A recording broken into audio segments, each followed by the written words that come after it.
In today's video, I will be showing you how to fix Microsoft Edge not opening, or maybe the cursor keeps flickering when you click onto Microsoft Edge and then it still won't load. So to fix this error, first thing you need to do is right click on the start menu icon and you then need to click on apps and features. You now need to type in Edge and you then need to click on Microsoft Edge and you then need to click on modify.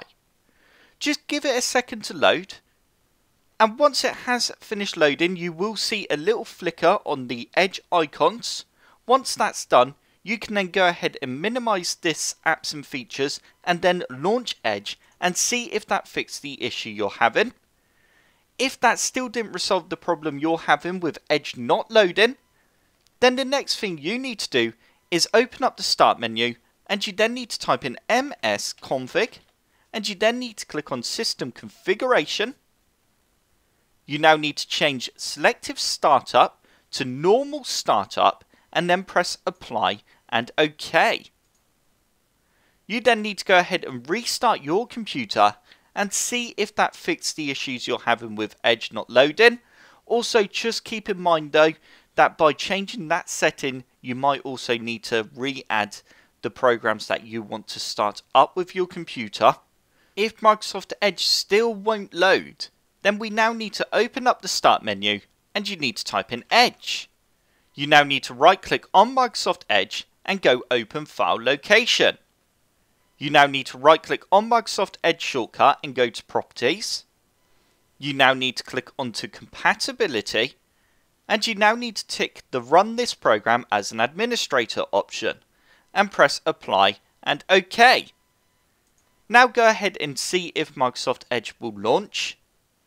If it still won't open, then the next thing we need to do is open up the start menu and you now need to type in PowerShell and you now need to right click on Windows PowerShell and go run as administrator.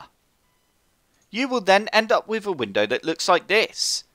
You now need to copy the command that is currently on my website, or you can type it in manually. Just in case you're wondering why I've not put the code in the description below, it's just because YouTube doesn't always allow all the characters to be put in the description. I'm now going to paste the code in by going Ctrl+V, and you then need to go enter once you have pasted the code in, and it will now begin to reinstall Edge. Once it says operation completed, we can now go ahead and open Edge again. If you still can't open Microsoft Edge, then the next thing you need to do is just ensure you have the latest Windows 10 updates. To check this, all you need to do is open the start menu and you then need to type in update and click on check for updates. You now need to click on check for updates, and if there are any new updates, go ahead and install these updates and then restart your PC and try and open Edge again. And unfortunately that does now bring us to the end of this tutorial. I hope one of the methods did help fix the problems you were having with Microsoft Edge not opening. If you did enjoy this video, don't forget to hit the like button and subscribe for more computer sluggish tutorials.